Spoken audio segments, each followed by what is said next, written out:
Lafourche Parish Council meeting of August 14, 2018 is hereby called to order. Ms. Carlene, can you call roll? Mr. Jones? Here. Ms. Posito? Here. Mr. Groh? Here. Mr. Melvin? Here. Mr. Bourgeois? Here. Mr. Paraloo? Here. Mr. Oten? Here. Mr. LaFont is out of town. Mr. Lorraine? Here. And Mr. Cantrell.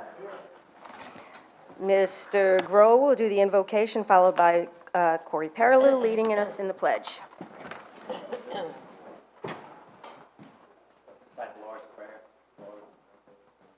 Our Father, who art in heaven, hallowed be thy name.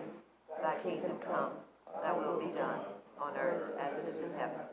Give us this day our daily bread, and forgive us our trespasses, as we forgive those who trespass against us.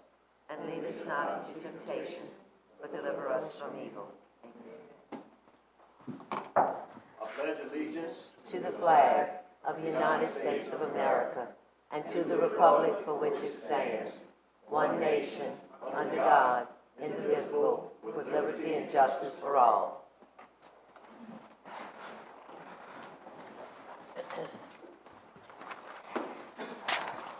A, approval of the minutes. 1, motion to accept the minutes of the April 24, 2018 regular session deferred from the 5/22/18, 6/12/18, 6/26/18, 7/10/18, and 7/24/18 LPC meetings. Can I get a I'll move on. move by Councilman Paraloo, second by Groh. Any discussion? Being none, all in favor? Aye. Any opposed? Passes 801 with Councilman LaFont being out. I'll move on motion to approve. Okay, let me read it first.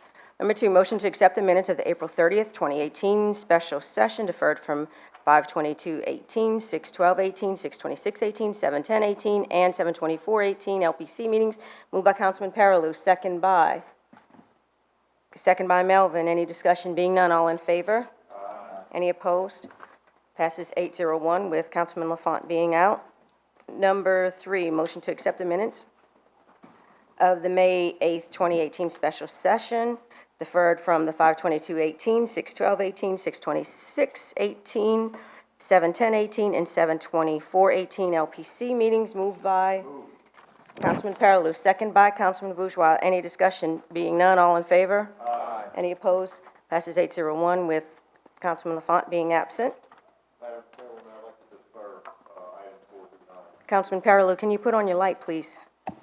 Your mic, I mean. I'd like to defer items 4 through 9 to the next meeting. August 23rd. Okay, items 4 through 9 are being deferred until August 23rd. Thank you, Trey. You're doing a good job catching up with these. We appreciate it. B, presentation and/or updates. 10. Chairman, Sposito, it What's is not the 23rd. I can't read even with my glasses. It's Oh. August 28th. Oh, okay. Well, I thought it was the 3rd. So August 28th. Not the 23rd. The items moved from August 28th to, the item is deferred to August 28th, 2018. We ready? B, presentation and/or updates. 10, Louisiana State Representative Beryl Amity to present an after-session report to include possible ways that Lafourche Parish may directly be impacted by recent state legislature. Thank you, Madam Chair. Members, it's a pleasure to be here tonight. It's actually a pleasure to not have to be in Baton Rouge. I feel like we were there for half a year again this year. So I'm here to report on some of the things that we covered through not 1, but 4 sessions. Well, let's see, a regular and 3 extras, 3 special sessions. There is no way I can cover everything, or else we'd be here for about 3 days. So I'm going to hit the highlights of some of the things that stood out, some of the things that were maybe very controversial, and I'm also going to include some information about the capital outlay projects for Lafourche Parish specifically. In your handouts, you have a copy of the Sessions Review newsletter that I sent out to constituents a few weeks ago, which covers a lot of the legislation, not every bill. You also have on a legal size paper a capital outlay printout that I'll go over in a few moments, and on a single sheet of paper that's kind of not color and a little bit boring looking, you have upcoming elections information, the dates, and the constitutional amendments that we'll see on the ballot. So I'll go over those briefly in a little bit too. So for the sessions, in our regular session, it was a general session, meaning it was a non-fiscal session. So we could only handle bills that did not have to do with the budget, raising taxes and so on, which is why we had to have special sessions to handle budget issues, especially the shortfall that we faced earlier this year. During the regular session, we handled 1,465 bills and 751 resolutions and study requests, so over 2,000 instruments. And we scrunched them into a short time so that we could squeeze in the second special session before the closing date, for the original closing date for the regular. And that was an effort to save taxpayer money. The first special session started on February 19th, and the final special session ended on June 24th. So we were in session virtually the entire time, from mid-February to late June. Out of all of that, the major revenue bill that was passed was House Bill 10. What House Bill 10 did was it took the fifth penny, the 1 penny of sales tax that was supposed to roll off on June 30th, and it renewed it at 0.45 of 1%, and it extended it to 2025. So it's another temporary sales tax for whatever that's worth. It's supposed to roll off in 2025, and with this bill, plus a few other minor bills, we were able to raise $550 million, which was about $500 million, which is less than half of what we were asked to raise at the beginning of the year. So as the year went on, the budget improved, circumstances improved, and we didn't have to raise taxes by such a high dollar amount as we were originally asked. Now, I'm one of those people that believes that we really didn't have to raise the 0.45% of 1% sales tax either, but there was not enough agreement to make reductions and cause efficiencies in certain departments to where we could do without it, and that's how we ended up in the position that we're in. Another bill that was talked about a lot was House Bill 18, which increased the earned income tax credit, the state portion, from 3.5% of the federal earned income tax credit to 5%. So from 3.5 to 5%. And this was an effort to try and offset the additional sales taxes that might be an undue or an unfair burden on the poor for the things that they would have to purchase. Now remember, we still have no sales tax on food, prescription drugs, or residential utilities. That has not changed. The earned income tax credit increase will cover from January 1st of this year through the end of 2025. So it currently has a sunset also. If you remember, over the past 2 years, there was a lot of talk about dedicated funds and about why so much of the budget is tied up in ways that the legislature really can't touch or has a difficult time moving around. And so we have constitutionally dedicated funds and statutorily dedicated funds. The constitutional ones would have to go before the voters before we could make any change at all. The statutorily dedicated funds can be handled by the legislature, but we have to have a majority agreement to do anything with it. And over the last 3 years, there really hasn't been much. So we formed a dedicated fund review subcommittee, and it's a joint committee between the House and the Senate. And I served on that committee, and so this past year we studied 139 of the dedicated funds so far. There are about 400. The plan is to study every fund within a 4-year period and give a recommendation as to whether the fund needs to continue to exist as is, or it needs to be changed to maybe a standard fee and self-generated type fund, or whether it is no longer needed. We have many dedicated funds that have zero balances and have had for years. So those should be low-hanging fruit that we could get rid of. And it would untie the budget a little bit, make it less complicated. So using the recommendations of the subcommittee as a guide, we were able to pass Senate Bill 400, which eliminates a number of the special funds, and it converts others into special agency accounts. So it does not do away with them all, so it does not allow us to use all of the funding that was in these accounts. It just improves our bookkeeping. Some are done away with, but most of them are just put in the proper place in the books so that they're not so tied up to where we can't move money around when needs change. Something else you probably heard about on the news a lot was called Louisiana Checkbook. We were not able to pass the original proposals that would have a Louisiana checkbook made available that certain other states already have, that in the works, that are very easy to work with and very informative when you drill down into the numbers to see exactly what money is going where. But we were able to finally pass a version of Louisiana checkbook. It's probably not going to be quite as user-friendly as, say, the one in Ohio, but it's a start. And I think there's 5 departments that are available so far. I'm not happy that there's only 5 because this plan has been in the works for over 5 years and it still has 3 years to go. It seems to me that that's taken way too long and costing way too much. That's my opinion.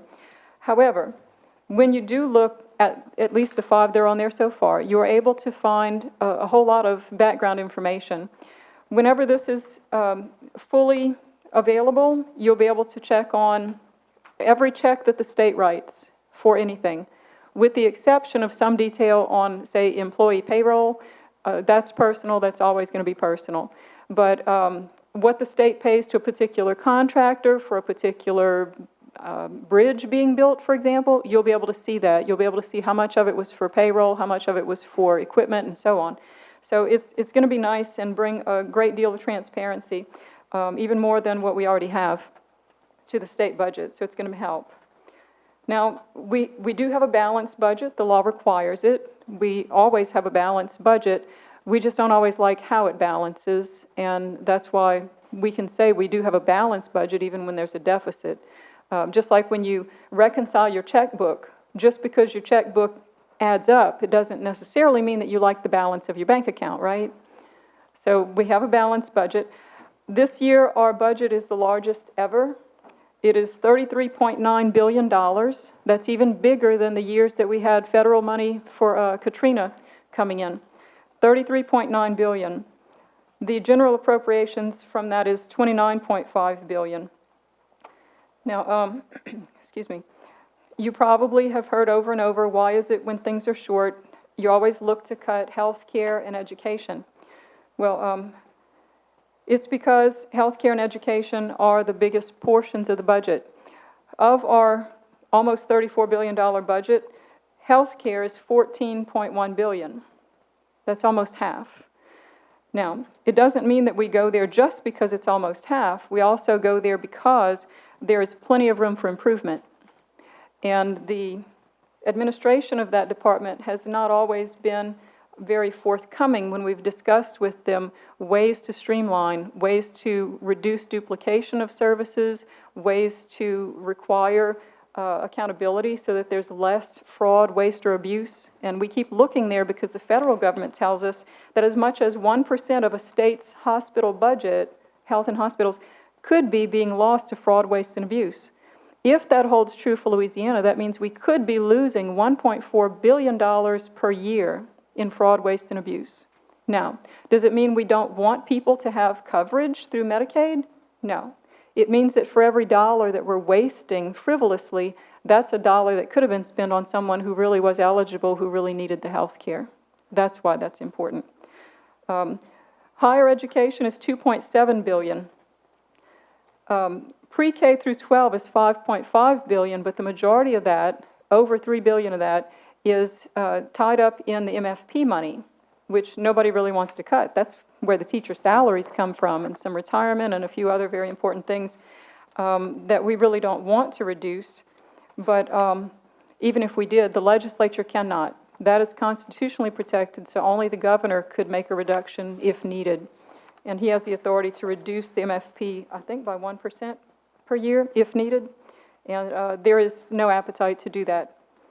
The capital outlay budget, the total capital outlay budget is $3.6 billion, but the capital outlay budget although it's improved over these past 3 years, it is still like this huge Christmas wish list, because on the best day, this fiscal year, Louisiana is going to only have less than $300 million to spend on capital outlay.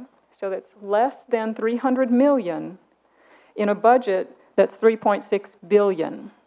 So when you look around and wonder why certain roads and bridges and other projects don't get done, this is why.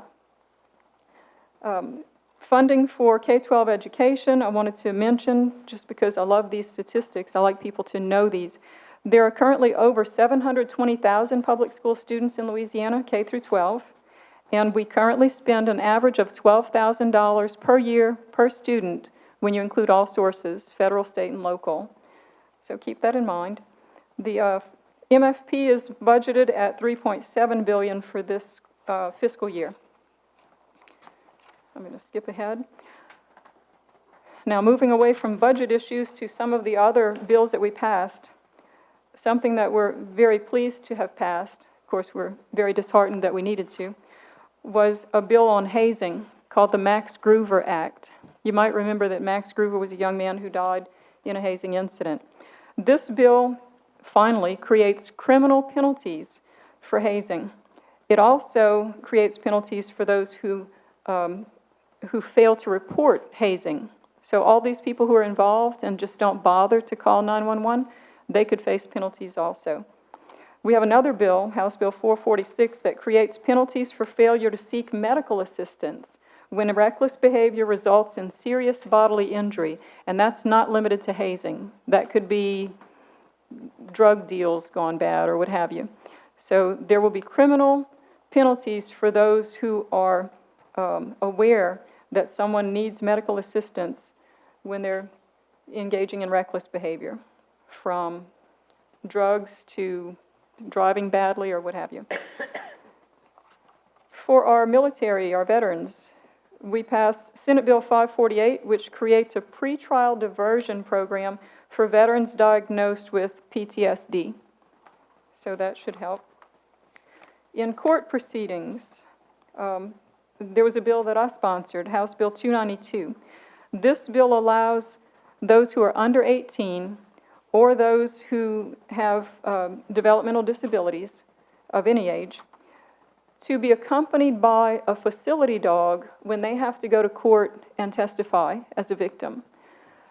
These dogs are owned by the courts, and they are by the DAs, and they are specially trained to sit at your feet when you're giving witness testimony behind the little stand. That's all they do. They sit in long meetings even better than I can. I call them a combination of a teddy bear and a bearskin rug. They just sit there, and they are available to provide reassurance and security and a sense of calm to the person testifying. And this bill also allows for other adults to request the dogs if available.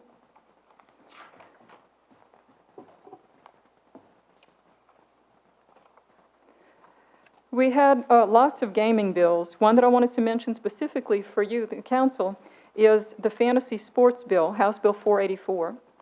I'm sure you know what fantasy football and all the fantasy sports are.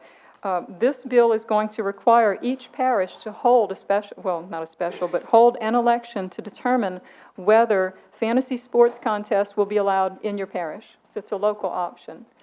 So that's something that'll be coming to you.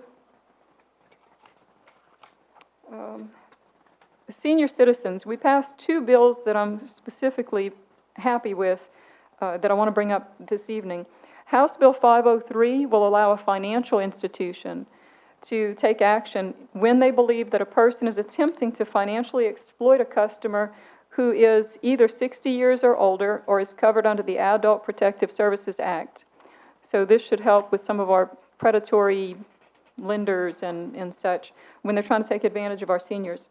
And House Bill 281 authorizes nursing home residents to have cameras and remote monitoring devices installed in their rooms. So if you have a loved one in a nursing home and you're very concerned, you are able to install cameras that you can look at from home or from your cell phone to make sure that your loved one is getting the proper care. We passed at least 3 bills concerning abortion. The one that made the most news, I believe, was that we've criminalized abortion after 15 weeks gestational age. We passed a whole handful of bills on medical and insurance billing and PBMs. One I want to mention that I think everybody's excited about is House Bill 875. It requires insurance companies to create a directory of their in-network healthcare providers that is publicly accessible, electronically searchable, and continually updated. So I'm looking forward to that. And also, Senate Bill 235 allows adults purchasing a hearing aid to choose the one that fits them best and pay the difference between what insurance covers and the actual cost.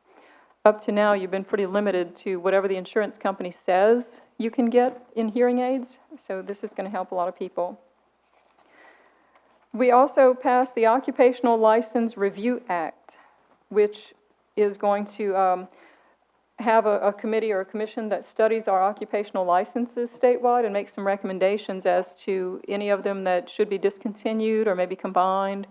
And this comes out of our multi-year conversations concerning things like hair braiding and the fact that I believe we're the only state that licenses florists.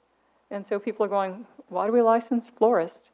So from those conversations, we're now going to be reviewing occupational licenses, and something that I'm going to propose in the future after I meet with many fishermen is to somehow streamline all the licenses and cards that our fishermen need, the shrimpers, the crabbers, and so on.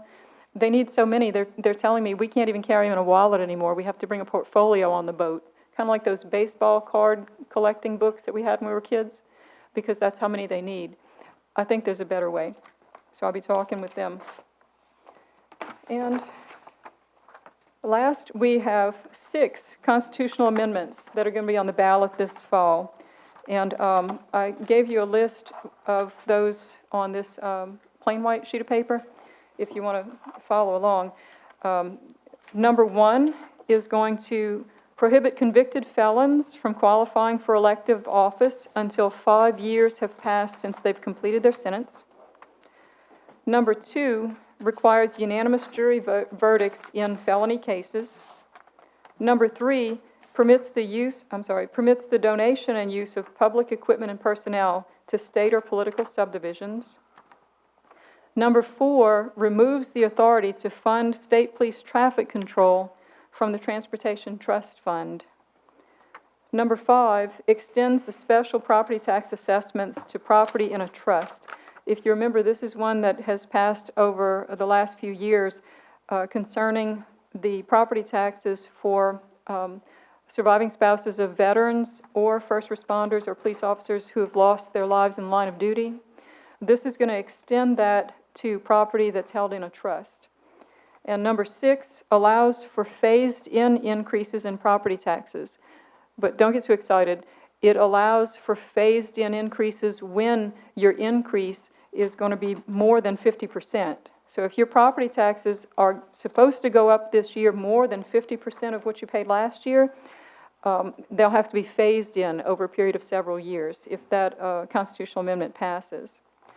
Now, I wanted to mention the capital outlay list. I have given you each a copy. I know it's kind of confusing, so I just wanted to point out, I highlighted 3 columns. The 2 columns that have orange arrows, these are columns that are funded in this fiscal year. Based on a recent meeting of the State Bond Commission, these are approved for funding this year. The column that's highlighted with the purple arrow, it says P5 non-cash. Those are approved, but not for funding this year. Those are approved to be included next year. And in order to be sure that they're included next year, the parish will have to submit all the same letters of recommendation, the application all over again by November 1st. So any capital outlay item that you want considered for next year, even if it's approved this year, you have to apply again by November 1st. And what's coming up in the future? Well, I intend to try again to bring back my Bring Back Recess bill after we hear a report from the Department of Education on how we can best get that done. I do expect that we will see bills again next year that are proposing a limited constitutional convention. That way we can work on the things in our Constitution that involve our budget.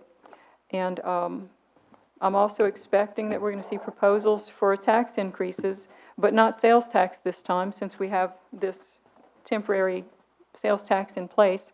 I expect that it'll be income tax and maybe a gas tax, just about anything else you can tax. I expect that we may see some efforts to increase taxes because next year's session is a fiscal session. And so all of the bills that are brought up during session will be related to the budget. Any bills that are not budget related, where each legislator is limited to only 5. So if you have local bills, get with us early because we'll have a limit. And I'm leaving you with the newsletter, which covers a lot more of the bills that I didn't include in my little report for tonight. And so I'm happy to entertain any questions if you have some. Well, I must have done a real thorough job, or I put you to sleep, one or the other. Oh, yeah. Do you think that nursing home deal with, where the letters went out, will that keep coming up every time? I know into the 12th hour, where people were thinking their family members were going to get thrown out, and people were thinking they were going to lose their job. I know a lot of the homes in Houma were affected by that. Well, I mean, everywhere were affected by it, but it went to the end where letters were getting out, sent. Do you think that'll keep coming up? I hope not. Those letters were unnecessary. They were propaganda.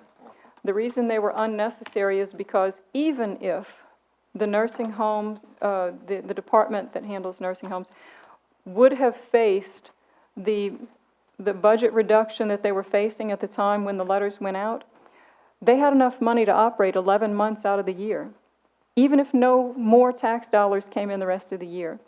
So if there was a reason to close down nursing homes or to evict people out of nursing homes, it wouldn't have needed to be entertained for at least 11 months, so they were extremely premature. Second, if we reached a point where evictions were necessary because of budget issues, it can't be done that quickly anyhow. There's a process that we'd have to go through where we have to get approval from a federal agency, and that approval takes a minimum of 30 days, usually 60 to 90. So I'm standing here saying in public that that was propaganda.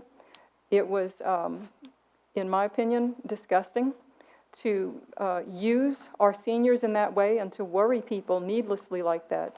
So I hope it does not return.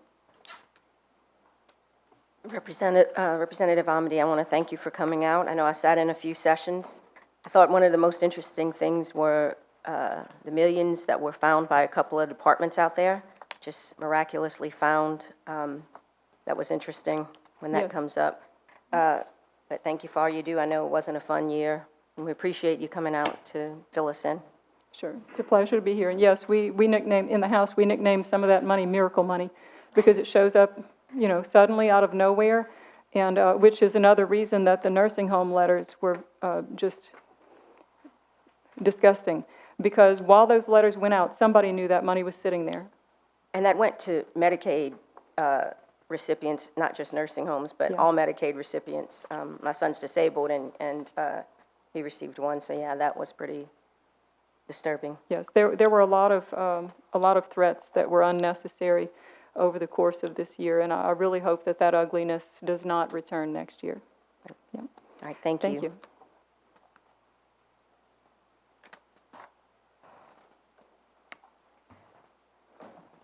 See, executive session. As Chairwoman, Mr. Jones? I'd like to defer item 11 and 12 until August 28th. Okay, item 11.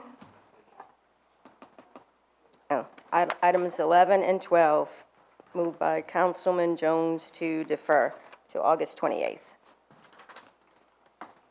Okay.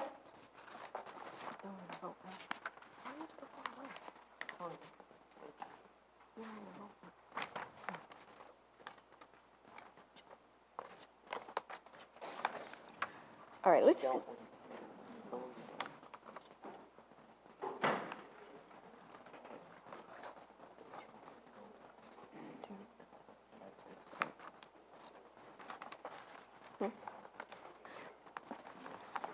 Okay, let's just, you sure?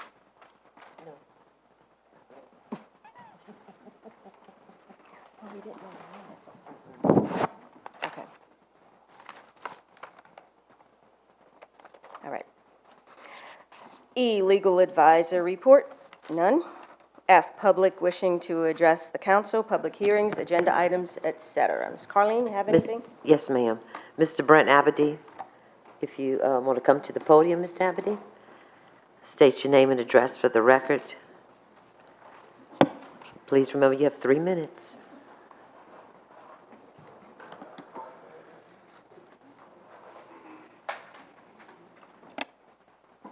Ladies and gentlemen of the council, I've been asked by Parish President Cantrell to deliver a statement. Can you state your name and address for the record, please? Brent Abady, 563 Highway 653, Apartment 1, Raceland, 70394.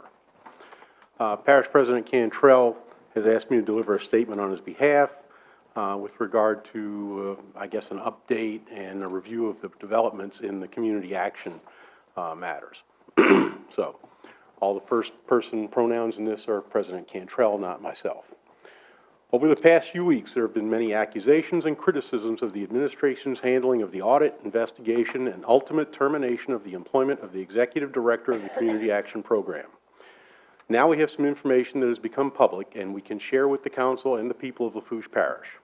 First, the council and some with the Community Action Advisory Board have unjustly criticized the administration for supposedly doing an investigation on its own. Even though the Home Rule Charter clearly empowers the administration to perform these functions, we have always acted responsibly. It has now become widely known that we have been working with the United States Department of Justice and the FBI. They recently conducted interviews with several community action employees. I can tell you that their investigation continues and that it may not be limited to just community action employees or community action matters. This administration will fight waste, fraud, abuse, and corruption at all levels of government.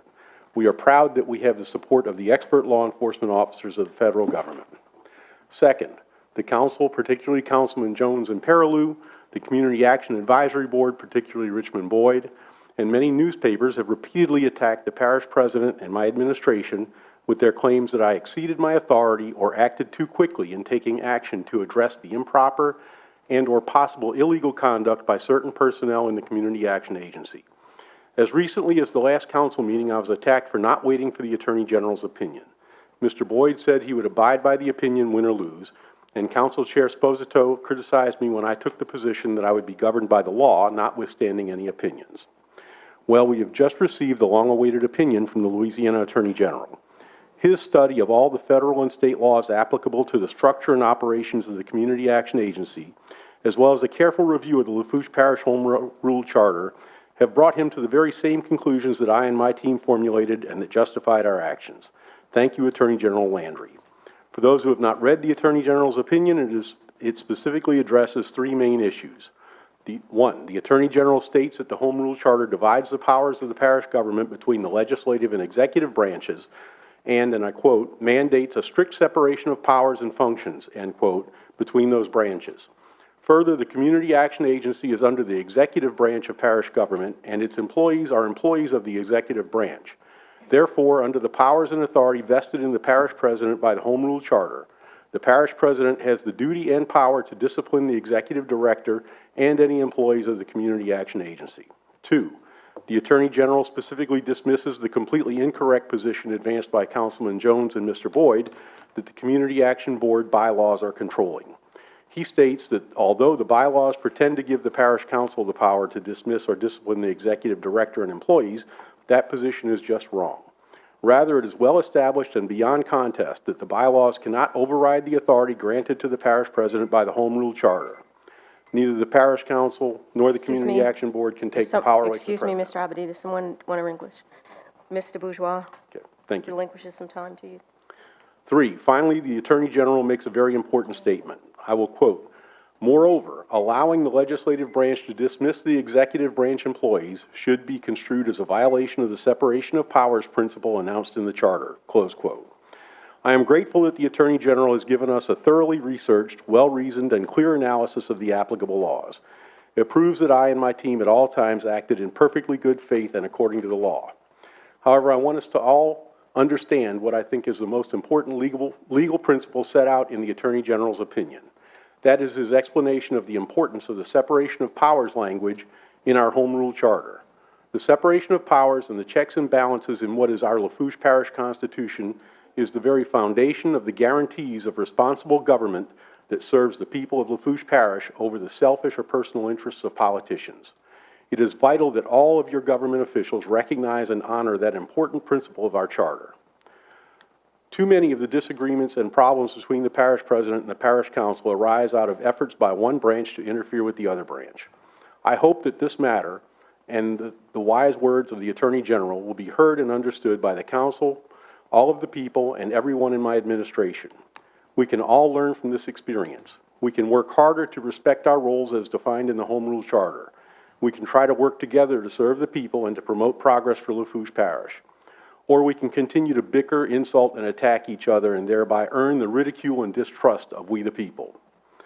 As I said at the last council meeting, I am ready to put this behind us and focus on the important business of serving the people of Lafourche Parish. We are facing a difficult budget process, a crucial proposal to renew a 0.3 cent tax to pay for garbage services, important drainage projects, and finding ways to deliver more to the people with fewer resources. We also need to recognize that we must do something to help the parish employees that have worked harder and sacrificed to keep our promises to the communities. I invite the members of the council, the members of the Community Action Board, and everyone to join me in that worthy effort.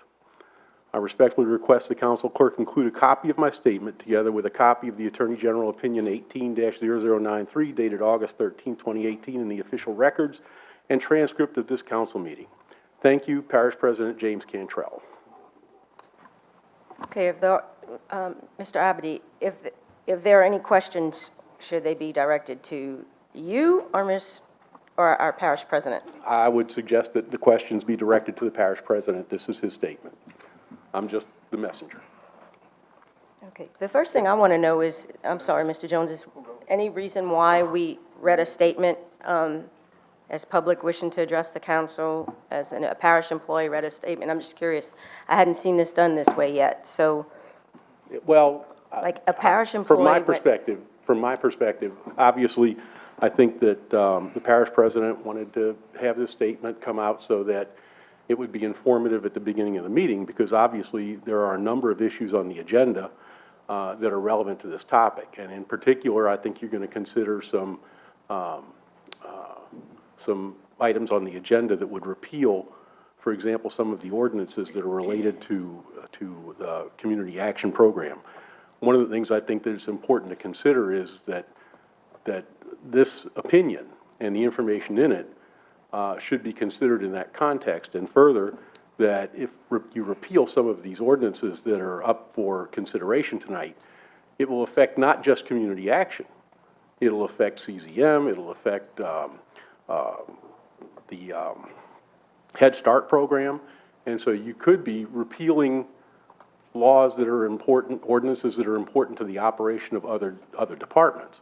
So I think that the intent here was to at least bring the information before the council at the earliest point in the meeting so you would be aware of those things.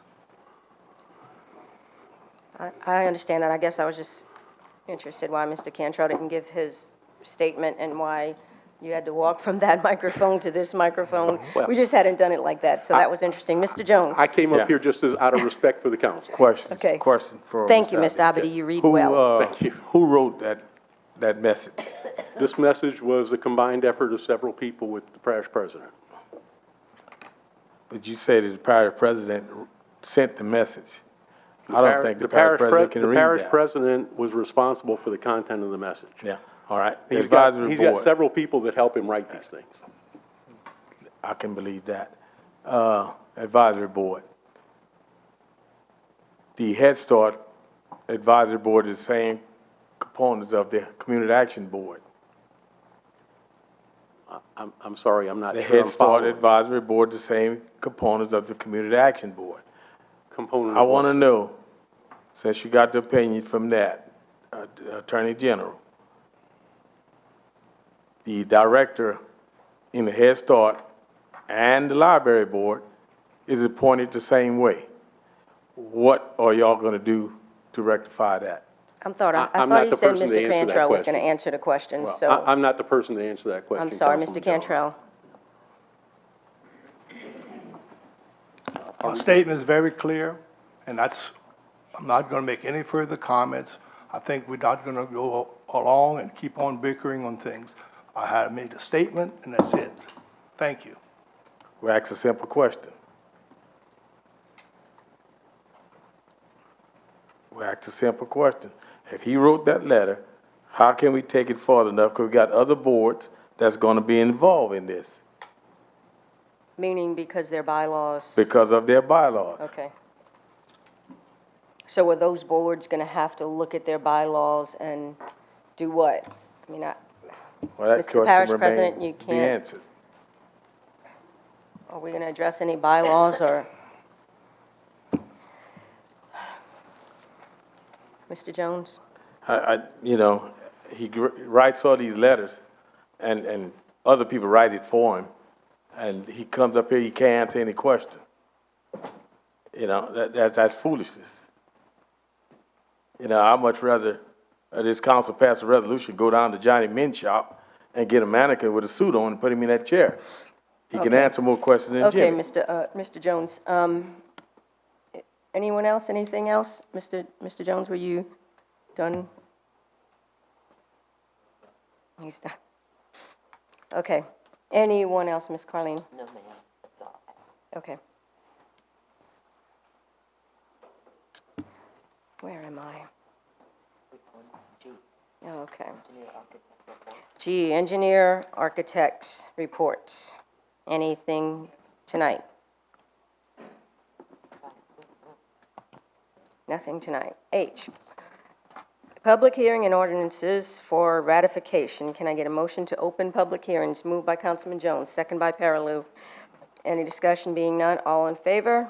Any opposed? Mr. Chairwoman, I'd like to pull out 13 and 14. Pull, not defer, right? Pull. Items 13 and items 14 are being pulled. That was, okay. 15, I'm good moving there. 15, ordinance approving the attached servitude agreement between Christian Michael Tordo and the Lafourche Parish Council and authorizing the parish president to sign, execute, and administer said agreement. Moved by Councilman Melvin, second by Bourgeois. Any discussion from the public? One time, two times, three times. Any discussion from the council? Being none, all in favor? Any opposed? Passes 801 with Lafont being absent. Number 16, ordinance approving the attached servitude amendment between Thomas P. Nakan, represented by Patricia N. Nakan, and Reno J. Nakan, represented by Herman J. Nakan Jr. and LaBeouf, and Reno J. Nakan Jr.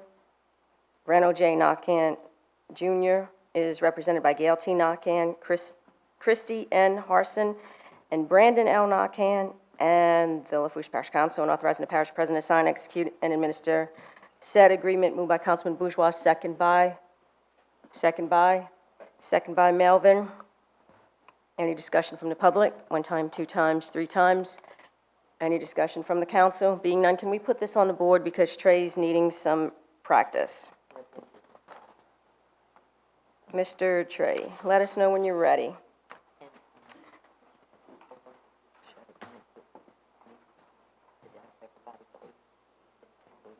Okay. All right. Let us know when y'all ready. Ready. All in favor, press yes. Any opposed, press no.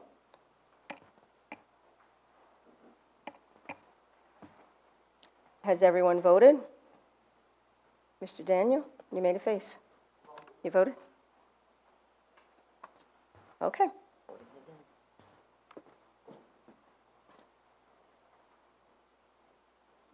Thank God we don't have to do this all night. Item passes 801 with Lafont being absent. Do we need more practice, Trey? Okay, thank you. Learns fast. 17, ordinance approving the attached servitude agreement between Scott Grow and Lafourche Parish Council and authorizing the parish president to sign, execute, and administer said agreement. Can someone move for me? Moved by Councilman Jones, second by Bourgeois. Any comment from the public? One time, two times, three times? Any discussion from the council? Being none, all in favor? Any opposed? Passes 8-0-1 with Councilman Lafont being absent. Number 18, ordinance approving a non-warranty cash sale agreement for property adjudicated to Lafourche Parish Government located at 607 Silver Street, Houma, Louisiana, 70364, assessment number 81107-44200 for a minimum amount of $5,371 and authorizing the parish president to sign, execute, and administer said cash sale and any and all relevant documents. Moved by Councilman Bourgeois, second by Paraloo. Any comment from the public? One time, two times, three times? Any discussion from the council? Being none, all in favor? Any opposed? Passes 8-0-1 with Councilman Lafont being absent. Number 19. Councilman Melvin? Yes, I'd like to defer this one to 828, please. Item number 19 is being deferred to 8/28/18. Number 20, ordinance approving Archon Information System, DBA Civic Source, to publicly advertise and auction the adjudicated property located at 124 East 125th Street, Galliano, Louisiana, 70354, assessment number 81022-74700 due to non-payment of ad valorem property taxes, and authorizing the parish president to sign, execute, and administer any and all relevant documents. Moved by Councilman Lorraine, second by Councilman Paraloo. Any comment from the public? One time, two times, three times? Any discussion from the council? Being none, all in favor? Any opposed? Passes 8-0-1 with Councilman Lafont being absent. Can I get a motion to close by Paraloo, second by Lorraine? All in favor? Any opposed? Public hearing closes, 8-0-1 with, approved 8-0-1 with Councilman Lafont being absent. Councilman Otan, can you take over? Absolutely. Section I, proposed ordinances. Item 21, proposed ordinance to accept the subdivision known as Pine Ridge Estates Phase C into the parish system, moved by Councilman Jones for the administration.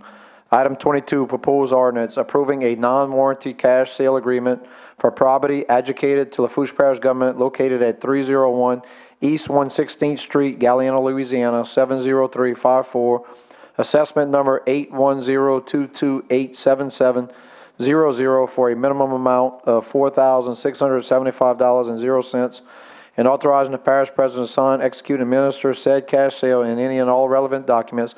Moved by Lorraine for the administration. Item 23, proposed ordinance approving a non-warranty cash sale agreement for property adjudicated to Lafourche Parish Government located on Highway 316 in Gray, Louisiana, 70359. Assessment number 811068730 for a minimum amount of $4,675.00 and authorizing the parish president to sign, execute, and administer said cash sale and any and all relevant documents. Moved by Bourgeois for the administration. Item 24, proposed ordinance approving a non-warranty cash sale agreement for property adjudicated to Lafourche Parish Government located on East 71st Street, Cutoff, Louisiana, 70345, assessment number 810235750 for a minimum amount of $4,675.00 and authorizing the parish president to sign, execute, and administer said cash sale and any and all relevant documents. Moved by Councilman Paraloo for the administration.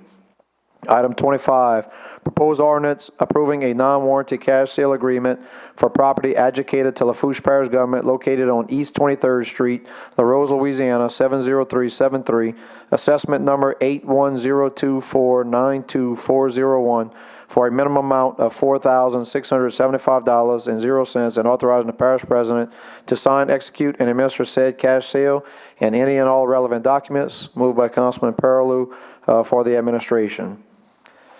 Item number 26, proposed ordinance requiring all holders of a state-issued certificate of franchise authority to pay Lafourche Parish Government, PEG, access support in the amount of 0.5% of gross revenues and authorizing the parish president to sign, execute, and administer any and all relevant documents. Moved by Melvin for the administration. Item 27, proposed ordinance providing for a 2018 supplemental appropriation 18-020 within the 2018 operations and maintenance budget to increase the Head Start budget for the purpose of the cost of living adjustment COLA awarded for grant year 2018 and authorizing the parish president to sign, execute, and administer said transactions as provided for by Article 4 of the Article 6 of the Lafourche Parish Home Rule Charter, moved by Melvin for administration. Item number 28, proposed ordinance approving the attached servitude agreement between Sergian Joseph Truxillo Jr. and Lafourche Parish Council and authorizing the parish president to sign, execute, and administer said agreement, moved by Bourgeois and Melvin for the administration. And that concludes proposed ordinances. Thank you, Councilman Otam. Mr. Chairwoman, I'd like to pull item 29. Pull. Okay, item 29 has been pulled. Number 30, resolution. I'm going to request to defer this one to the next meeting. Okay. Y'all are making the night speed by. Item 30 is moved to 828. I should remember by now. 828-18. Okay, number 31. Resolution approving the reimbursement of legal fees and expenses incurred in the representation of Parish President James B. Cantrell against unfounded accusations made to Louisiana Board of Ethics and authorizing the Parish President to sign, execute, and administer any and all relevant documents. Moved by Councilman Bourgeois. This was deferred from 7/24/18. Can I get a second? Second by Councilman Lorraine. Any discussion? Mr. Melvin. Yes, while we're on this one, and I said my opinion last time, and I'm not wanting to go to 33. However, I think it's important to note that if certain parish employees are in the same situation and they are found no wrongdoing or whatnot, I'd like to, see them get some help with this as well. But that's just my opinion before we move to 33. I believe someone sent me an email and I forwarded it to the other council members. Ms. Carlene, do you have that? Can you read that?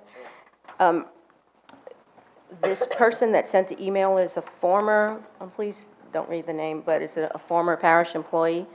She hasn't been gone, about how long is it she's left, Ms. Carlene, do you know? 5 months. About 5 months. So after, I guess she keeps up with parish business, even though she moved away.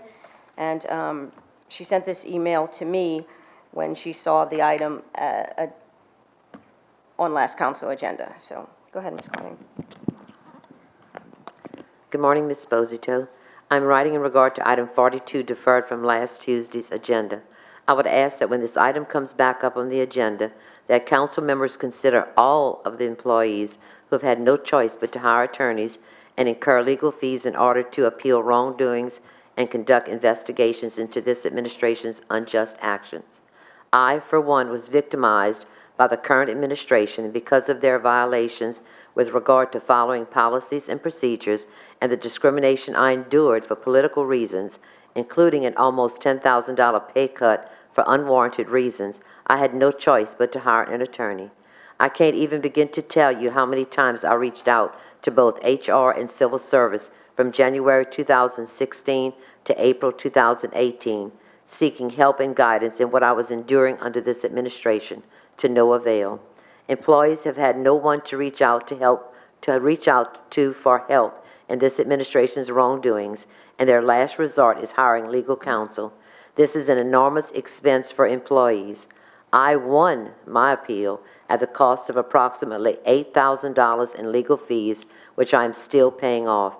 I am the one that has to pay these fees because of administration's unwarranted actions, wrongdoing, and harassment. I was not reimbursed, nor were my legal fees paid by the parish in order to correct this administration's mistakes. Now, when roles are reversed and Mr. Cantrell needs legal counsel, he thinks he should be reimbursed. He states in his resolution that the Attorney General explains that it serves the public interest of encouraging individuals to serve in public office and discourages harassment by false and unfounded complaints for the government entity to reimburse the public employee and officials that are exonerated. I would say this statement applied to me as a public employee during my appeal process in which I won, as administration made false and unfounded statements in my case. Maybe reimbursing employees' legal expenses would discourage harassment by this administration. Perhaps council should consider the reimbursement to employees who have had to pay extraordinary legal expenses due to this administration's inability to conduct themselves in a professional manner.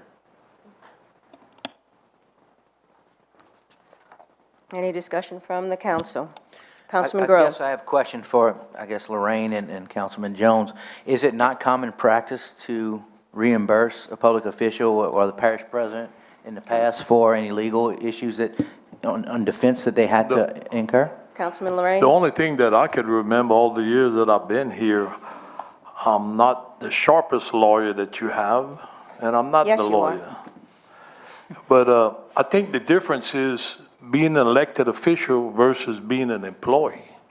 When you're an elected official, there is some kind of insurance, I think, that protects you up here. And an employee, I mean, I'm not against the employees, but that's just what it is. That's just my opinion now.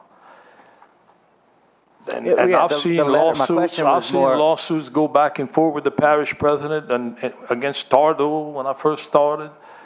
The council in Tardo back and forth, and they always got reimbursed.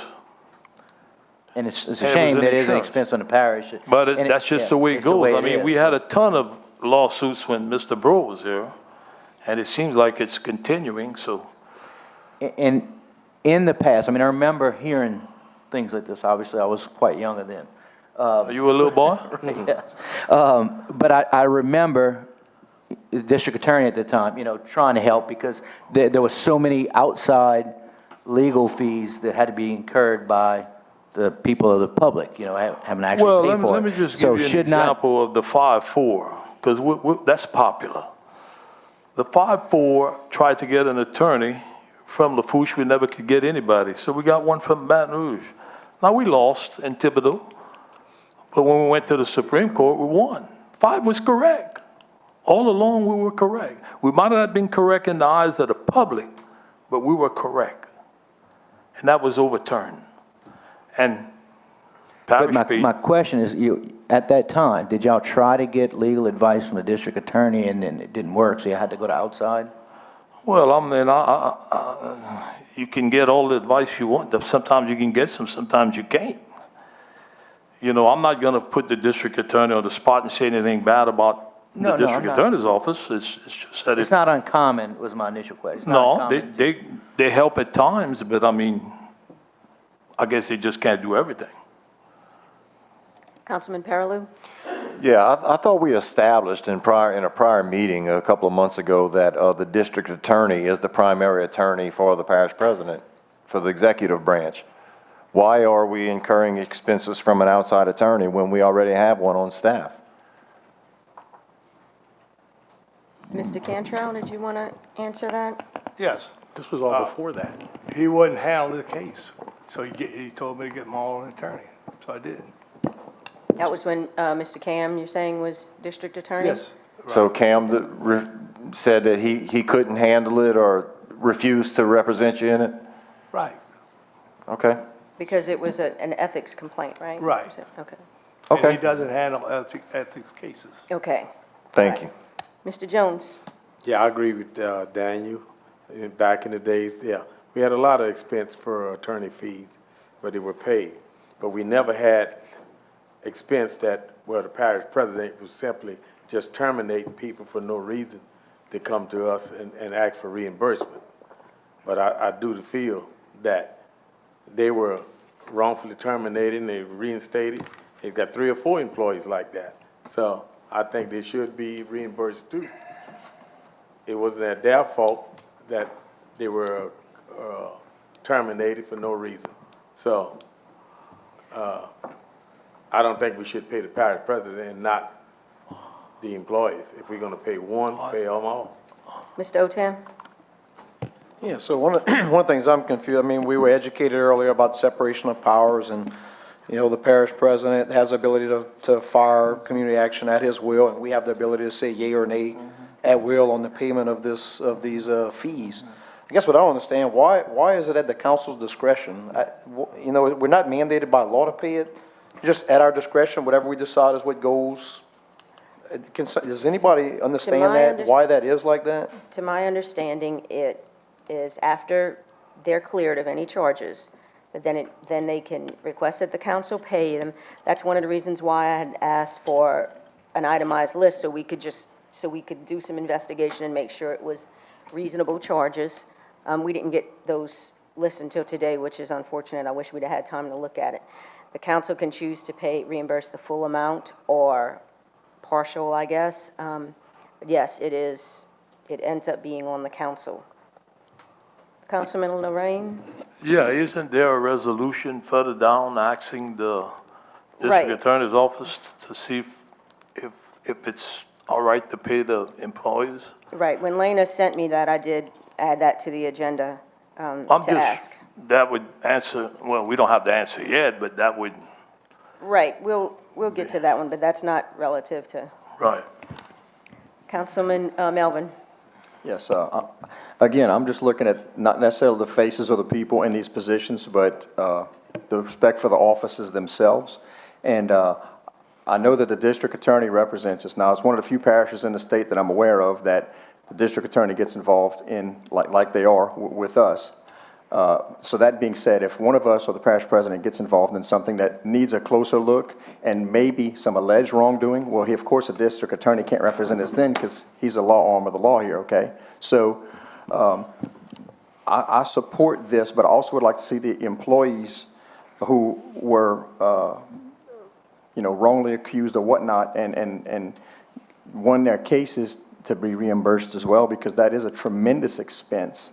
And of course, we vote on things, and of course, we're responsible for our votes. We're responsible for what we say and don't say here, but a lot of times we have targets for trying to do the right thing, and whether it's health care, health insurance, or just other things we have to deal with. And I think we need the protection for when something is brought on to us wrongly. So it's not a matter of our faces and what our names are here, but, whoever holds these spots in the future, or respect for the offices. But I'm all for the employees getting reimbursed. Councilman Grow. I was just going to mention, we kind of clouding this thing up. I mean, it's two separate issues. This is, Right, it is. 33 is about employees.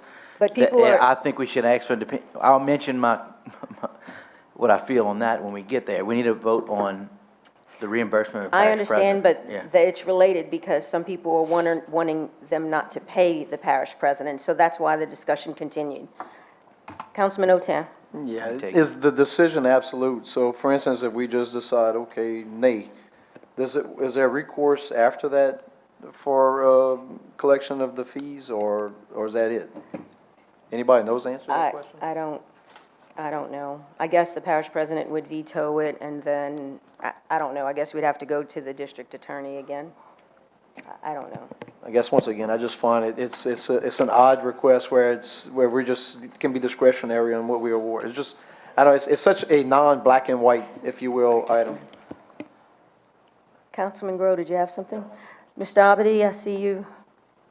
Well, Okay, well, my business is administering this legal business for the parish, so I'm going to try to at least add a few comments that might be helpful to all what the do you mean council by members. legal business? As a risk manager, I manage all of our litigation, so Okay. I handle the payment of attorneys. So I think that the Attorney General opinion that's cited in there gives you some guidance in that you have to look at two things. One is, does it serve a public purpose? And the other one is, ultimately, you have to administer this fairly, because you do have discretion, so you have to exercise that discretion fairly. So that's the test, and whether you're looking at reimbursing the parish president, a council member, an employee, or anybody else, I think those need to be your guiding principles. And so we've in this memorandum, or at least in this resolution, we put on the information that supports there's a public purpose under the Cabela's case. And then, the only other thing you really have to do then is make sure that obviously it complies with the guidelines on reimbursement and that you do it fairly. So if ultimately an employee comes back to you and asks for reimbursement, that's the same test that you should be applying to them, or if it's one of the members of the council. President Dr. Cantrell. Lasang. President Cantrell can't veto a resolution. Can't veto a resolution. Pardon me? He can't veto a resolution. Oh, okay, that's true. Thank you. Okay, the only thing I would say is, you know, we get our packets last week. We always get it on Thursday. This information, the parish president did provide us a detailed, an itemized list of the charges, which I can't find right now. I would have just liked to have had some time to look it over, Mr. Cantrell. I do think, you know, when there ends up being unfounded charges, or someone is cleared of the charges, oh, got it, okay.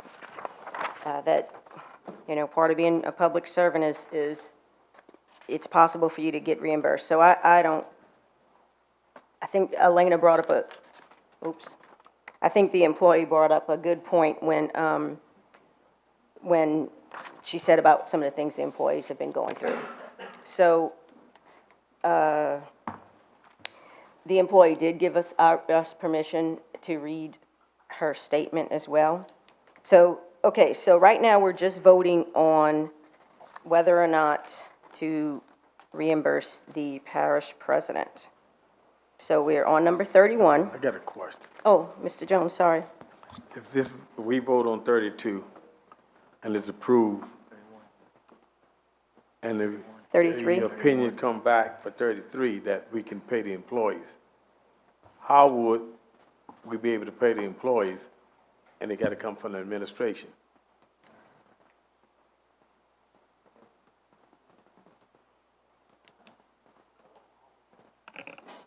Say that again? How can we do a resolution to pay the employees if this opinion come back that we can pay them? We cannot do a supplemental. Mr. It Lassane? has to come from the administration. Okay. That part's correct, but I think in the past, the Civil Service Board has awarded the legal fees, and they have been paid in the past. Oh, through civil On service. There's a lot of questions on that. Let's get to that Hold on, first. Mr. Grow. What's that, Mr.? So why Jones? not defer this until we get the opinion back from Item 33? Well, And he come with a resolution to do them all if it's affordable. I was out, yeah. I was going to vote against it just because I didn't have the itemized bill ahead of time. But whatever, if Mr. Bourgeois wants to defer it, or if y'all want to go bring it to a vote, Councilman Grow. I'm in favor of paying this because it's something that's always been done, from what I understand.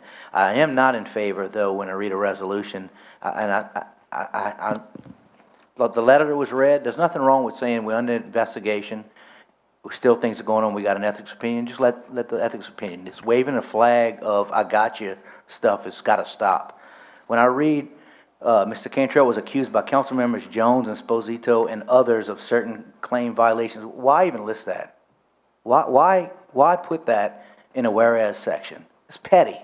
Just put Mr. Cantrell was wrongly accused or vindicated or whatever. Start listing people, you got to stop this waving the flag. I'm telling you, on both sides. Everybody's guilty of it. It's petty. We're not here for that. I don't believe any of us had anything to do with writing up this, this masterpiece. Anyone else? Okay, so let's vote on item, you want to move it to a vote, Mr. Bourgeois? Councilman Bourgeois? Okay. 31, let's put it on the board. We're going to vote. If you want to pay the parish president, vote yes. If you don't, vote no. Are we ready? More practice.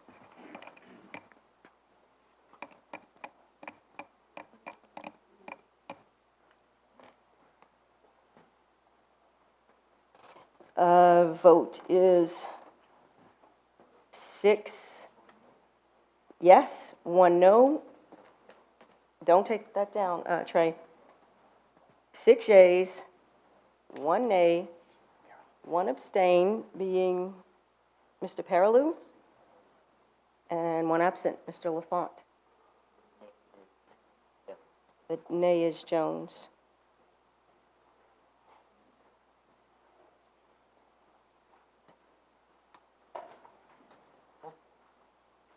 Okay, we're moving on.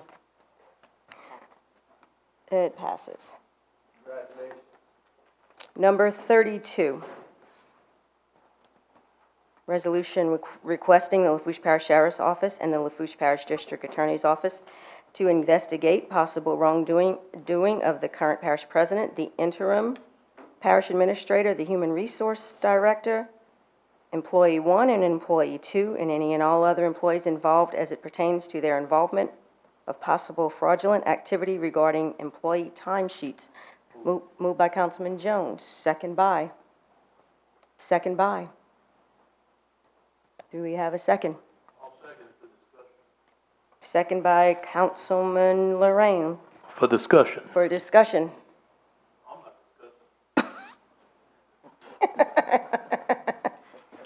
discussing. Okay, so. What number is that? All right, so any discussion from the council? Any discussion? Anything? Oh, Councilman Otan. Yeah, so I mean, this is just asking for a DA's request to look into something. I mean, I don't know the content, none whatsoever, but I certainly, if there's a request, I mean, I don't see the harm in approving a request to investigate. But once again, I don't know none of the content, and it's probably something we really can't discuss if you read into this anyway, so I don't see the harm in it, unless somebody can tell me otherwise. Any further, Councilman Bourgeois? Yeah, my question would be, and this is Mr. Jones, why would we use district attorney and not use the attorney general? Because he's a little bit further removed in Baton Rouge. Attorney General, because he's our legal advisor for the parish. You don't know that? No, I'm asking why would we not look? That's why, because he's our legal advisor for the parish. Christine Russell. Yeah, I'm sorry, Christine. Time passing, but I know. Christine is the legal advisor for Lafourche Parish, not the Attorney General. Thank you for that. Anyone else?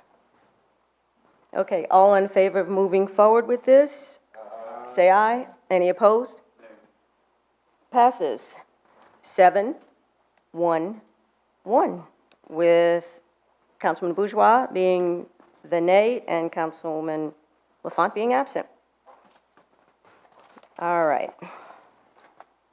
33, resolution requesting the Lafourche Parish District Attorney's Office to render a legal opinion as to whether employees should be reimbursed for legal costs when they appeal and win their civil service cases. Can someone move for me?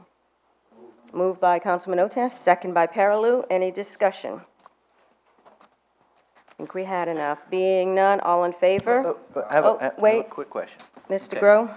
So you put employees, or it's written as employees, but we read a letter of a past employee that actually kind of brought it to everybody's attention. Do we want to put verbiage in there for, I mean, how far do you go back? I mean, that's my only question. That's a good point.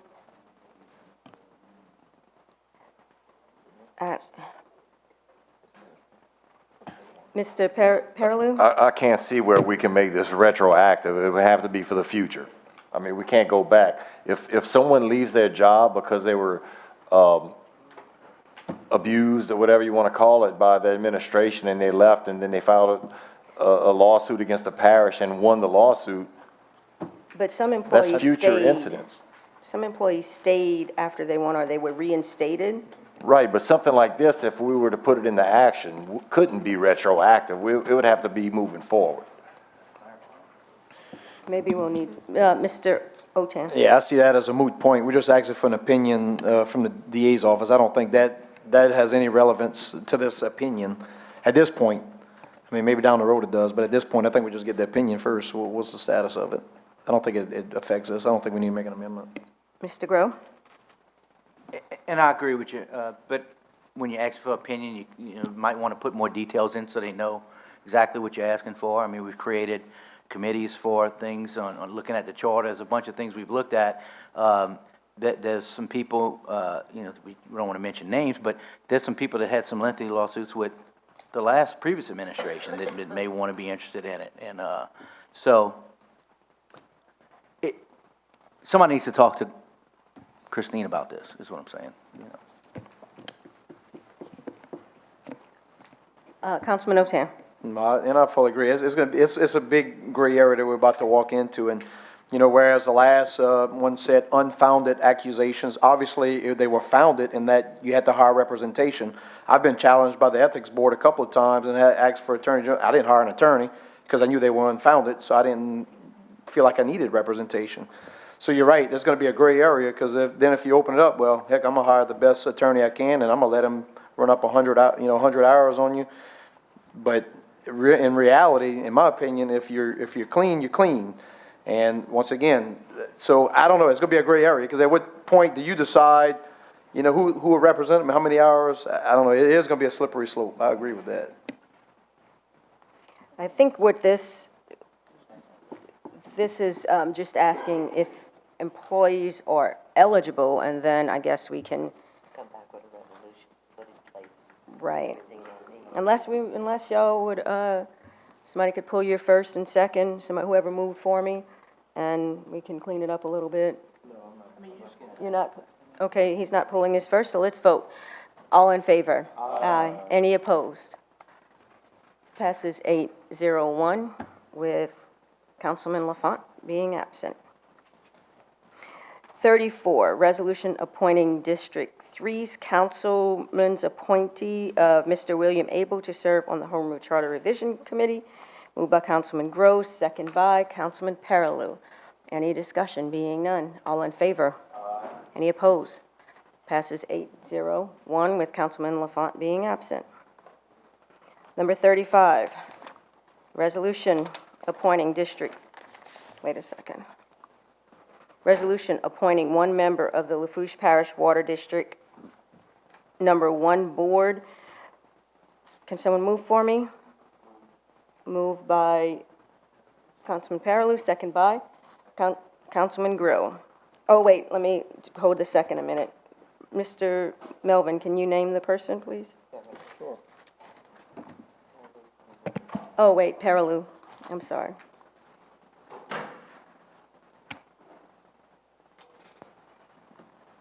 Harvey Claymore. Mr. Harvey Claymore. Mr. Grow, do you still want to second Harvey Claymore? Second by Councilman Grow. Any discussion? Being none, all in favor? Any opposed? Passes 8-0-1 with Councilman Lafont being absent. Congratulations, Mr. Claymore. 36, resolution approving the purchase of one 2018 Dodge Ram 1500 extended cab four-wheel drive truck in the amount of $23,664 for the Department of Permits and Planning, and authorizing the parish president to sign, execute, and administer any and all relevant documents. Moved by Councilman Otan, second by Jones. Any discussion? Being none, all in favor? Any opposed? Passes 8-0-1 with Councilman Lafont being absent. Number 37, resolution approving amendment number 4 to the Cooperative Endeavor Agreement between Lafourche Parish Government and the State of Louisiana Facility Planning Control for the Company Canal Pump Station, FP&C, project number 50-J29-06B-01, and authorizing the parish president to sign, execute, and administer said amendment and any and all relevant documents. Moved by Councilman Otan, second by Councilman Perilou. Any discussion? Being none, all in favor? Any opposed? Passes 8-0-1 with Councilman Lafont being absent. Number 38, resolution approving the bid. I need to pull that one. Number 38 is being pulled. Number 39, resolution approving a transfer of appropriation 18-003 in the amount of $45,000 for the Rink Pump Station Project 17007 to the Sugar Ridge East Pump Station Project 18024, and authorizing the parish president to sign, execute, and administer any and all relevant documents. Could someone move for me? Moved by Councilman Bourgeois, second by Otan. Any discussion? Mr. Barnes. So the Rink Pump Station, everything is done. It's perfect. It's good shape. There's nothing else that's needed there. That's correct, but we still have some money in that account. In case something does come up, we still have some money. Sugar Ridge East still needed a little bit to finish it up. Could you speak up? I didn't hear that last part. I said Sugar Ridge East needed a little bit more money to finish it up. Okay.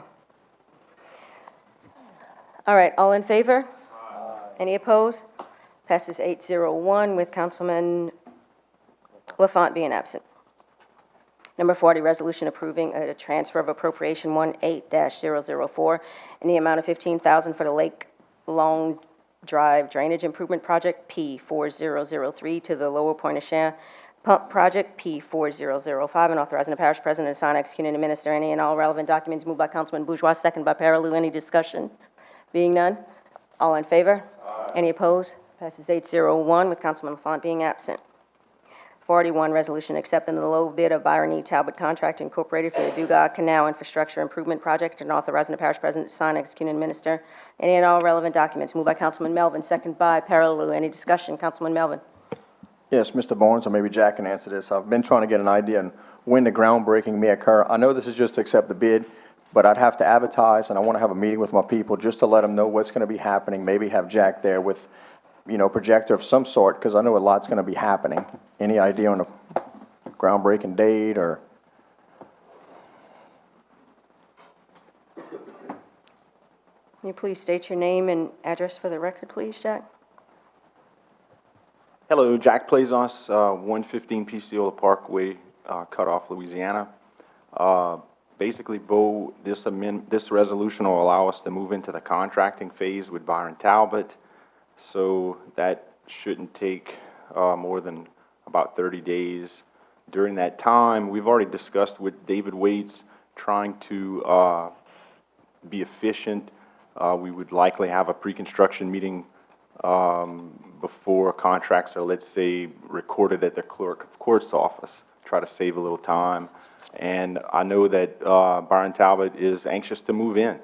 They initiated some discussion through Mr. Waits' office last week to just discuss the project and what they want to do. They're anxious to move in. So based on those statements by the contractor, you may actually see some activity within the next 6 to 8 weeks. Okay, so I'll have time maybe to talk to you and Mr. Barnes about maybe just coming to Thibodeau for an hour just to discuss it, because I'd rather get some questions answered ahead of time so my phone doesn't ring off. Coordination ahead of time is going to go a long way for all that you've been talking about. Great, thank you, Jack. Sure. Thank you, Mr. Barnes.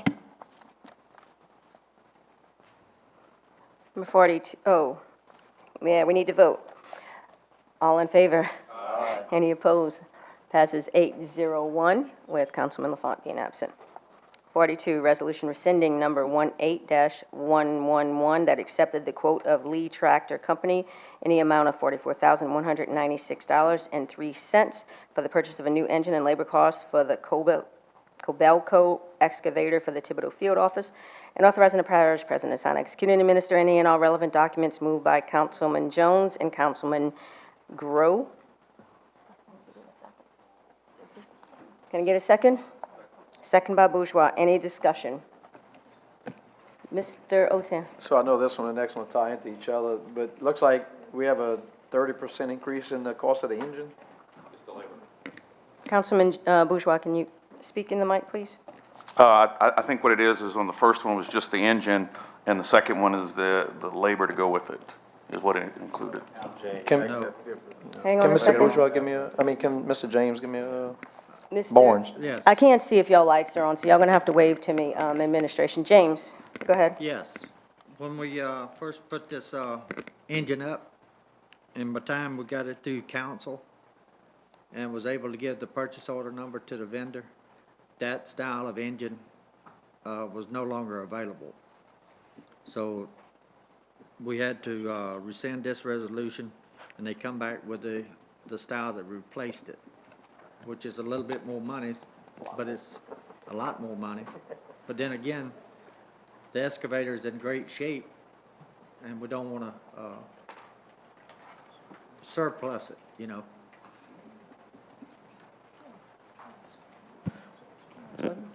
So in the $40,000 we had gotten a quote, and now they're failing to honor that quote? Yes. Whoever it is failing to honor that quote, so are we purchasing a $60,000 one from the same person? It's just a replacement engine. Right. But- I understood that. My only question is, so normally when something comes in front of us, we approve it, normally it's based on a quote. We've received quotes, correct? Correct. Unless I'm not seeing something here. No, you correct. We received the quotes by the time it got through council. The quote had expired. The quote, not only the quote expired, the engine expired. They don't make it anymore. All right. I mean, if y'all realize my inquiry here is because we're going from a $40-something thousand engine to a $60-something thousand. It's the same part for the same excavator. It just seems crazy, but, okay. Mr. Cantrell? Yes. The new engines have different pollution emissions, and they are quite more expensive. That's why, in some cases, we bought some pumps with the engines so we could save a lot of money, because the new engines are very costly, and that's what happened, I think, right, James? Yes. Okay. That is true. Nothing? Any further discussion? Being none, all in favor? Any opposed? Passes 801 with Councilman Lafont being absent.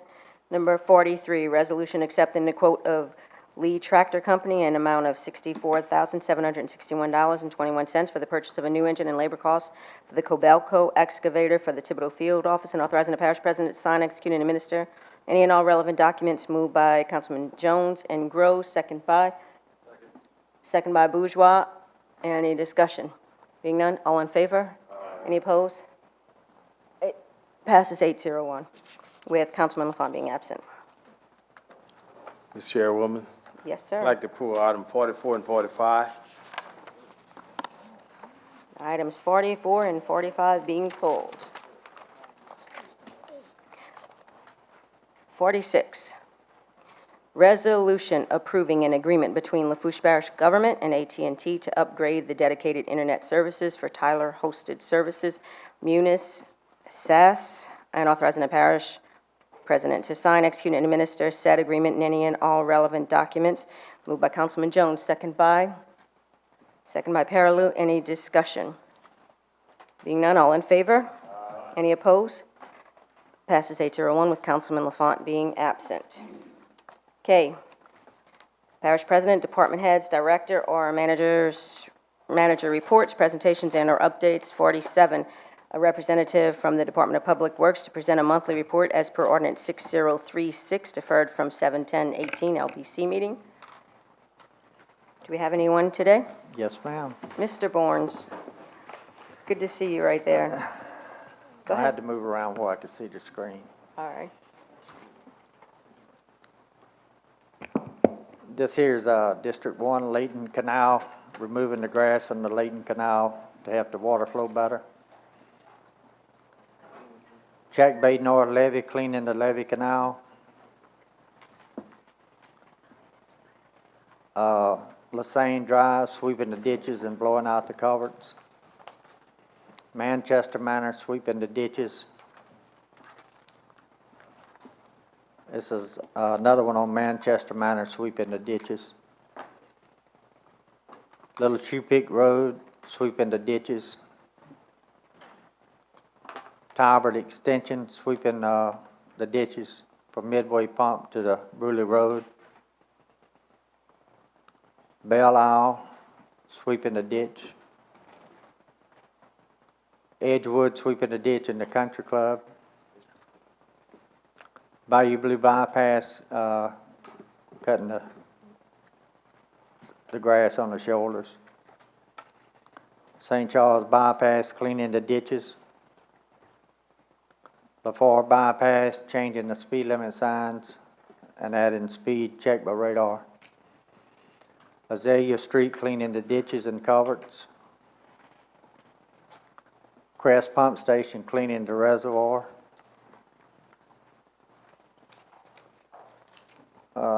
That should be 1 of 12, cleaning the reservoir. Hidden Acres, ditch cleaning. That's still on Hidden Acres. Caved in, there's some places that caved in along the side of the road we had to repair. Jerry Lou Street, removed the trees that fell in the street.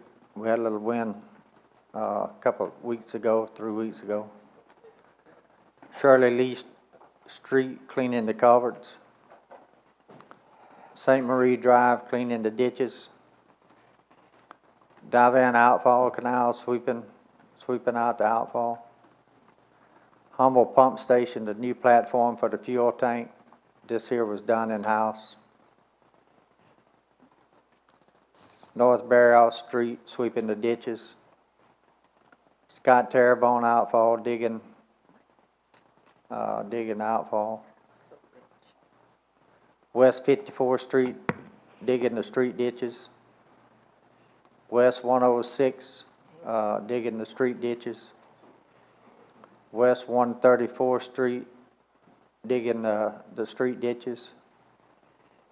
East 146th Street, pulling the trees to clean the outfall canal. West 199th Street, cleaning the culverts. West 223, sweeping the street ditches. And this one right here is in Mr. Melvin's area on Crossing North. This was the ditch that was discussed in the last meeting of the willow trees and stuff. So it did come up in 2016, and we did have it cleaned. You can see where it was completed 8/22 of 16. You know where that wide reservoir going toward the back, Bo? Yes, sir. Is that a tree I still see in the middle of the ditch, though? Yeah, they hadn't got up there to Okay, that I was end. wondering. I didn't know if y'all coming or going. Okay. And also to give you an update on the rack on the thoroughbred pump station. We've got the material on hand. We got it on the list to get that screen repaired. And that's all, folks. Any questions? Mr. Melvin? Yes, sir. Thank you, Mr. Barnes, for that update.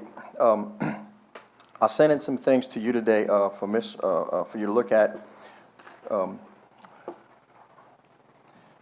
trying to think of the street's name. Klein Peter.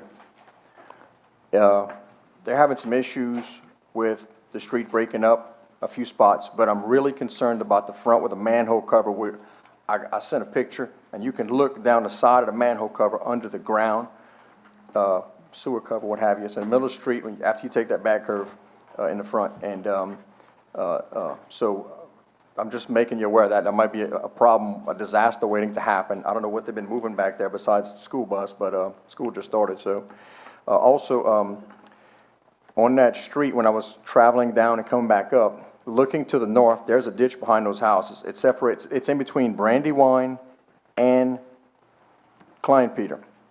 And it looks like it's plenty dirty, full of nice sized little trees. Not big ones, but they're bigger than saplings. And I know Brandywine is always under some issues in certain areas during heavy rain. So if you could please look at that. I just saw that today, and apparently it's draining, but I mean, it's pretty bad. To answer your question on the concrete street. Yes, sir. We on top of that. Okay. And we put some traffic barrels and some extra weight on them to hold them down. I'm getting some price quotes. Should have some tomorrow. But yes, that is a problem right there around that manhole where it's washed out up under the concrete. Also, we're researching to see if we have a right-of-way on that ditch that you're inquiring about on Brandywine. Yes, sir. I can't say if we have a right-of-way or we don't have one yet. We just started researching that, so Yes, sir. we are on top of it. Okay, and yeah, that's in between Brandywine and Klein Peter. And lastly, any word on the landowner that has a strip to the north of Crossing North? No response at this time. Okay. We have sent him a certified letter and no response as of today. Did he get it? You got the receipt back, or? Yes, we do. Okay, we'll talk after. Thank you. Yeah. Okay. Councilman Groh? Please keep me posted on, kind of by the Gravel ditch by Layton. They had removed a part of the speed hump that was there, and somebody picked it up off the side of the road and took it with them. And then, so we had to take everything out. I understand a resident put a sign in the road. There's been kind of ongoing stuff. I'm keep getting calls. They want to know when the actual speed hump will be back, if we have replacement parts to fix that area. Yes, I already have a replacement, the speed bump and the hardware to put it back in, and Mark's got it on his list to do. Thank you. Mr. Barnes, the Yes, work being done on Manchester Manor, I know you and I went and visit with a few residents. Is that addressing their concerns, or is this just your normal maintenance? On the front part, on the street right there, that's going to address some of the flooding. And we also got it in process of cleaning that back ditch to get the water to the main outfall canal. So all of this is going to eventually tie in together, but it's all being worked on. Okay, that work on the Bruley, is that being done to help those residents on Magnolia and Waverly, Bentley? Yes, yes, So that should help them. yes. I don't know if Mr. Jimmy can come one day when it's raining. Bentley Drive, and I believe you've probably been down there before. These residents have been dealing with this, and I know James has done all that he can. They've not been able to get a right-of-way from someone that owns property nearby. We need to find a way to get these residents some relief. I don't know if you can come out when it doesn't take a whole lot of rain, but maybe you can somehow help us solve this problem for these residents on Bentley. I think it stops people from going to work. It's pretty bad. I mean, James, do you want to add anything to what's happening? I know you all have tried to do everything that you can, but I just think it's time for the parish president or someone to get involved, someone else to get involved. Mr. Cantrell? Yes, I'll meet with you anytime, just as long as it's raining, whatever time, storm. I've done that before in the area. And I think drainage is very important. We've been working very hard on drainage. Anything on Bentley? Anything to correct Bentley? No, let me go with you and see what's a problem when it occurs, so we can kind of have some idea. I'll bring James with me, and we'll try to give it a good shot. Okay, James, did you all do anything to try to address? I We- know we- it seemed like we had exasperated the problem. We So- have just about exhausted everything, and the right-of-way that we need, that would really help the people, the landowner, wants to eventually,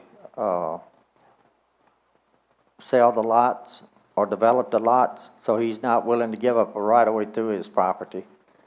So we're at that point right now. Well, I guess that's the point when we get the parish president involved, because this is I don't know how many homes are on this street. It cripples these people with they're not able to get in and out of their homes. So I think we need to, I don't know what, but Well, Mr. Jim and I, when the next rain that we get, I'll get with him, make sure he's got time, and we'll be up there. and call me to meet y'all, please. Okay. Yes, ma'am. Mr. Jones? Yeah, Mr. Barnes, the right-of-way on Waverly Road, Henry Scott and the other two guys, Nick, did you acquire the right-of-way? We have that in the works. Steve is working on that. Okay. Any time frame on that? All I can tell you at this moment, that they're willing to give us right away, and Steve is working on it. I can get it to you, report tomorrow.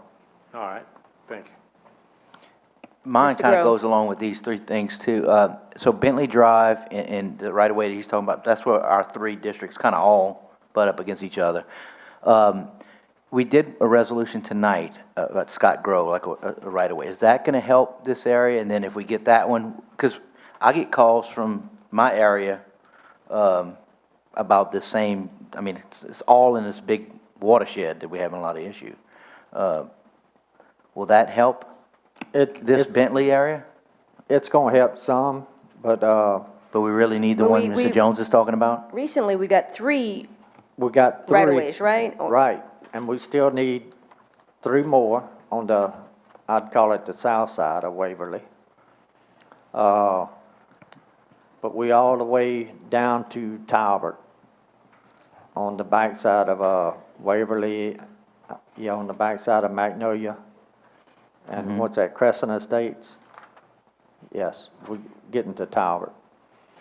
In that same area, we had kind of brought a developer in. You had asked me to attend a meeting a while back with hurricane season approaching. Did they make all the different changes with the elevations and the culverts that y'all had found that some things were off? Well, is that all taken care of? It's in the process. are being took care of, yes.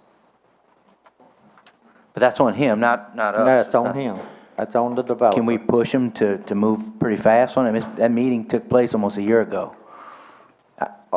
I was thinking about a different subdivision. That part of it's been took care of. Okay, all right.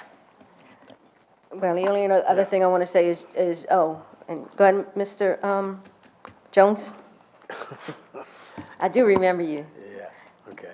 Yeah, James, where Mike talking about coming out of Mike District, and those guys building their homes there now, in that property off of Waverly, behind the railroad tracks, those culverts all collapsed. That's holding that water back in your district.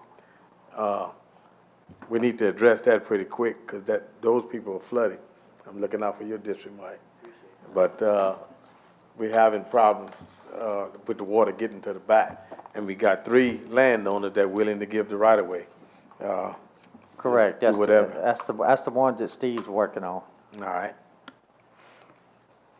Well, the only other thing I want to say is thank your, I don't know if it was Jerome or your workers for addressing the sewage issue, the smell, the malfunctioning treatment plant issue in Magnolia Landing.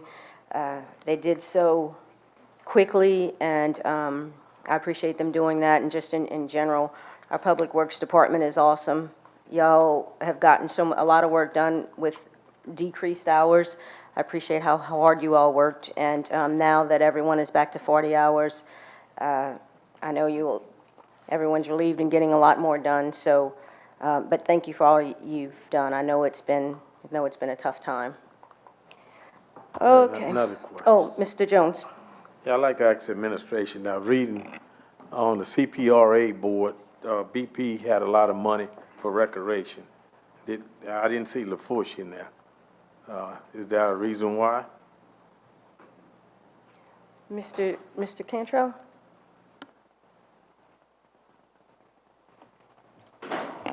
We had some projects for recreation, and they were all turned down. I did call CPRA, Johnny Bradbury, we discussed it. You said our projects were turned down?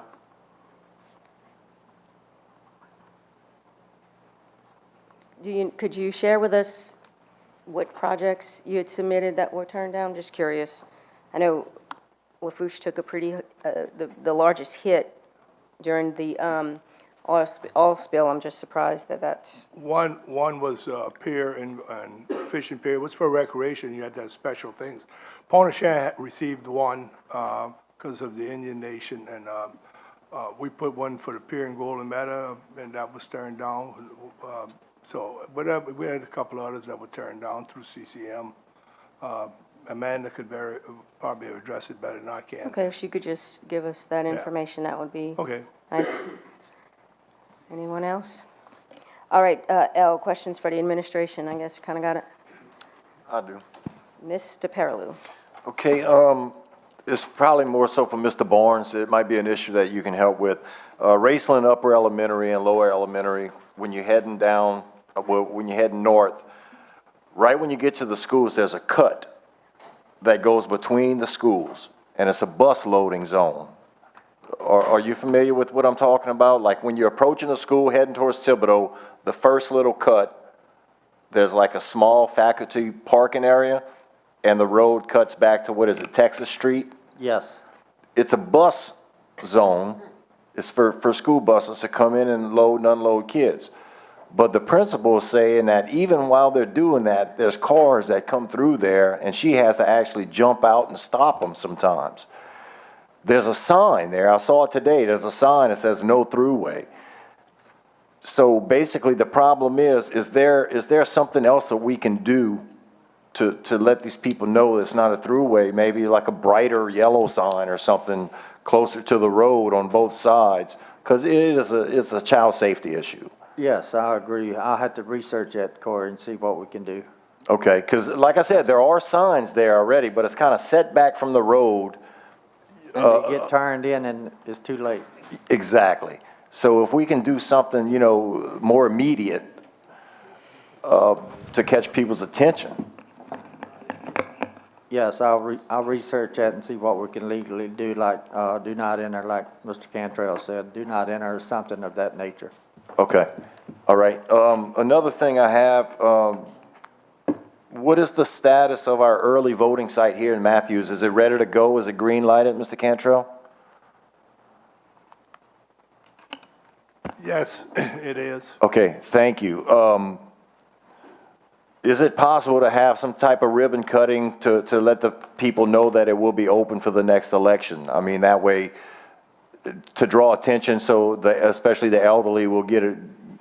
We can have a press release and whatever if you want to get with me on it. Okay. I'll gladly work with you on something. Okay, great, because I think, we have to put the word out. I agree with you. That way, a third of the parish is well served. And my last question, cable companies. And we have the state representative here tonight. She might know something about this. I don't know if the parish regulates cable companies or it's a state-regulated thing. I get questions, and especially the last couple of weeks, I've been contacted several times by people complaining about Charter Cable, saying their internet service sucks or whatever. They're not getting properly served. Who regulates that, and is there like government representatives in that company that we can talk to come out here and address us? Mr. Lasang? The state regulates it now. We met with the government representative when we, at the request of Mr. Grove and Mr. Melvin for that PEG channel for Nichols, we met with him. And that's one of the proposed ordinances, was to get that part of the fee that they probably should have been paying over the years. It's not a big fee, but you can use it for infrastructure, which we could use at Nichols, or for government buildings or something like that. But it is regulated by the state now. It used to be kind of both, and the parish more so, but now it's the state. So the state provides oversight to make sure the customers are being served? Yes. So where do we go from here? Do you know anything about that, Representative? Like if we have issues with connectivity or basically service as a whole, what's the recourse? State your name and address for the record again, please. Sure. Beryl Amade, State Representative, 302 School Street in Homa. If this falls under the Public Service Commission, like all other utilities, that's where you would go? So Public Service Commission would be like the place that residents can complain to if they feel like they're not getting a proper service for what they're paying for. Correct. And may I ask, I forgot who answered over here, has all cable utility company, all of that falls under Public Service Commission now, or has some been held back? No. I'm not sure they all come, because they just started changing it a couple of years ago, and Ms. Caroline Estate that works for us, she knew a little bit more about it and brought the people in, and it seems like it's still in the formative stages, and we had never pursued that PEG channel, and it was kind of convoluted, and we talked to the people with the state, and they said, we can request it, and they have to pay it. That's about the one thing we have control of. That was about it. We have the right to do that and to make them pay it. I think it's 0.5% of their franchise fee. But that was it. I'm not sure it's the Public Service Commission, to tell you the truth. Okay. I don't like leaving some question hanging in the air, so I'd be happy to research that and give you a report on what I find. That would be great. I'd appreciate that. Thank you. Thank you. Mr. Lorraine? Yeah, I already called the Public Service Commissioner on cable, and they said they had nothing to do with it. Now, I don't know if it was changed or not, but we have franchise fees that we collect, and it's time we look into that, because some of these cable companies, especially the one down the Bayou Vision, and we need to look into this because their contracts are over with. And I still say that this council should have the right to tell them if they can increase or not, because we have a franchise fee. Because every year they go up $4. Every year, whether you like it or not, $4. When the garbage and all wants to go up, they come to the council. But they're not regulated by Public Service Commission, unless it was changed recently. Because I called myself, and he said no. So I think it's something we need to look into. Because I think it's time that we get these charter and the other one, get to business on that. That's just carrying on and on and on, and the contracts have expired. I don't know about charter, but I know the one down the bar has expired. Mr. Jones? Yeah, I just want to reiterate to Mr. Perilou that Mike Boudreaux, give Mike a call. He has that all set up already for the ribbon cutting for the new voting site. So. He has it set up? He has it set up, and he was supposed to be giving all of us an invitation. So, the definite date, I don't know, but it's all in place. All right, thanks. All right. Mr. Melvin? Yes, the calls I'm getting for charter is when they stop short of, they build a new subdivision and they stop short of some houses that are already existing, like around Lafourche Crossing or some other areas, and they'll call charter and they'll say, hey, why isn't the line run to my house? And all I have is a choice of a satellite. I don't have a choice of getting charter. For whatever reason they want charter, I understand.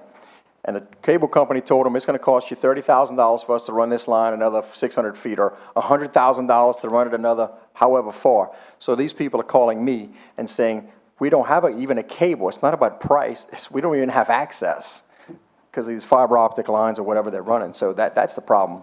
That calls I'm getting. There's no line.